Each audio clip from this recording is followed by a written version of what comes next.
little bit, they get up again and they try again, and they keep trying until they get it right.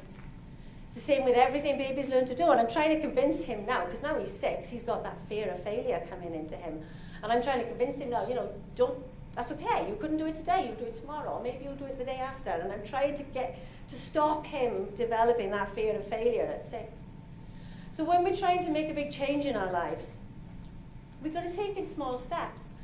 I couldn't let myself think that I was giving up drinking that first day that I decided I wasn't going to drink that week. Because if I'd done that, I would have failed by the second day. I would have been so terrified at the thought of a future without alcohol, because that is what I turned to whenever life got hard. I'd never have managed it. I've tried giving up smoking in the past and been fine for days until the phrase, I'm never going to smoke again, has crossed my mind. And then the next thing I've known, I've had a cigarette in my hand, because I wasn't ready for that vision of that future without alcohol or without cigarettes. So you've got to wait until you're ready to take the bigger steps. You've got to start with the small steps.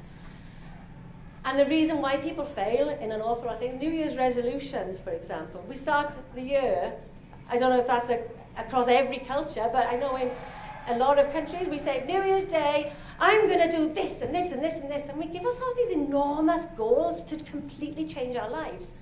And then by the fortnight later, it's gone. No, I'm not doing that, I'll do it next year. Because we give ourselves such terrifyingly big goals. But if we take a small step every day, we'll probably have most chance of success. So the next one is kindness. Now I know I was always my own worst critic. I think we are, I think women in particular, we are crueler to ourselves than we would ever be to even our worst enemies. And if anybody else was to talk to us the way we talk to ourselves, we'd never go out, we'd never leave our homes, we'd never speak to anybody.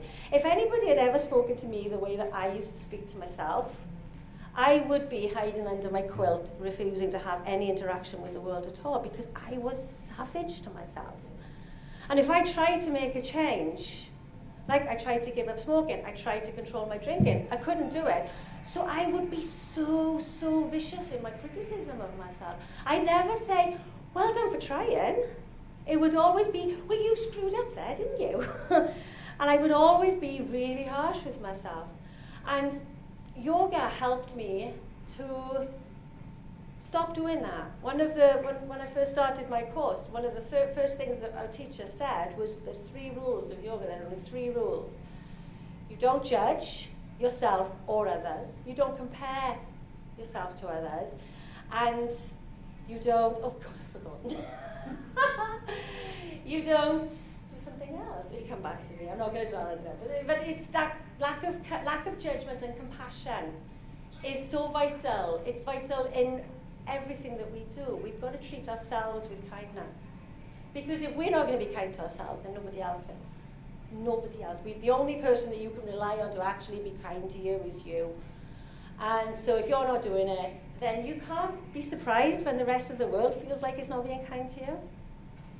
The other thing is as well, of course, is that if you know somebody that's going through this, and I know that living with somebody with an addiction or loving somebody, trying to have any kind of relationship with somebody with an addiction is hard, and I'm not going to pretend it's not.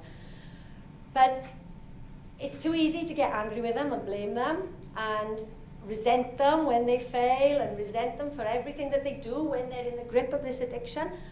But if we can treat them with love and kindness, they're probably going to do a lot better. Because when you're any sort of addiction, it's a way of hiding from the fear of a lack of love or lack of connection. That what we need in an addiction is more kindness, more love, more compassion. That's something that, governments and policymakers could really do with understanding, that treating people with compassion is a much more effective way to get them to change their behavior. And I love this quote. I think, if you think you can be a little bit kind, but then if you think you can be a little bit more kind, that's only going to do good. It's only going to benefit, and it'll come back to you as well. And being kind to somebody feels great, and it helps them lots. So we can go to the next one, please. So the next one is I did it, and that is celebrate. Celebrate everything you do. If you're trying to lose weight, and you walk past those delicious cakes out there, and you don't have 3. If you only have 1, or if you decide, no, I don't need a dessert now, I'm full, I don't need a dessert, or if you think, I'm not going to smoke for an hour, I'm not going to have that first cigarette that I always have when I wake up, I'm going to prolong, I'm going to delay it, celebrate that you were able to make that delay. Anything that you do that takes you a little step closer to your goal is worth celebrating, and the more you celebrate, the better you feel. Rather than looking at, I haven't managed it yet, look at, okay, so, if you're on a continuum, there's your goal, there's where you are. If you're that close, that far along the continuum, you're closer than you were. So celebrate where you go to. Don't look at where you've come from. It can be good to look where you come from, but only once you're feeling confident where you are, where you're going. So look at where you've got to without thinking, look where you've come from. Don't look so far ahead. I go mountain walking a lot. And sometimes I'll get to the bottom of a really high mountain and I think, oh God, do I really want to do this? It's high, it's a long way up, that looks steep, it's going to be hard. And then I'll stop and I look at the view, and seeing that view open up makes the rest of the climb so much easier, because I'm celebrating, I've walked 10 steps, I'll have a breath. And just celebrate each little bit, even if it's only 1 step at a time. Stop and pause and celebrate. It will transform your journey. And the other thing with that is do it daily. Keep practicing with it, keep on with it. The yoga guru that my teacher trained from, Amaji, she says 3 hours, repetition, rhythm, and oh my God, what is wrong with me? Repetition. It's something along those lines. Oh, isn't that ridiculous? I'll tweet it later. But there's 3 hours, rhythm, repetition, and no, it's gone. But you keep doing it, you keep practicing, and with anything, the more you practice, the better you get. So if you do it daily, do a little bit every day, keep practicing.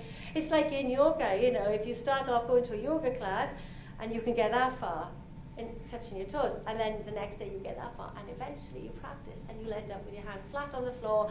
But you're not going to do that in one full step. You're going to do that over time, slowly, and with practice.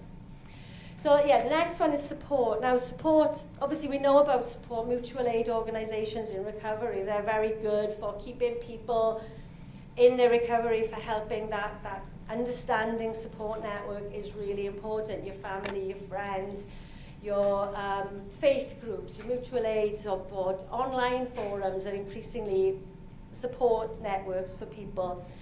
When I started my recovery, because I stopped drinking, I stopped really spending time with most of the people that had been my social circle. I didn't have a very big social circle, but my social circle had alcohol right in the center of it. So it became harder to actually spend time with some of these people, because when all you do with your friends is get drunk, it's quite hard to know what to do when you're not getting drunk with them. But at the same time, should I just carry on? Yeah.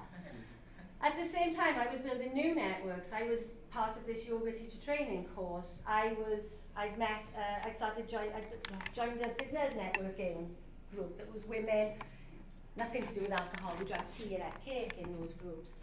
So I had a different support network that wasn't about alcohol, that was about empowering me, about lifting me higher, and they weren't at the level that I'd been, they were at the level that I wanted to go to. So, if you're trying to make some sort of big change like that, find a network that is going to help you, that surround yourself by people who are where you want to be.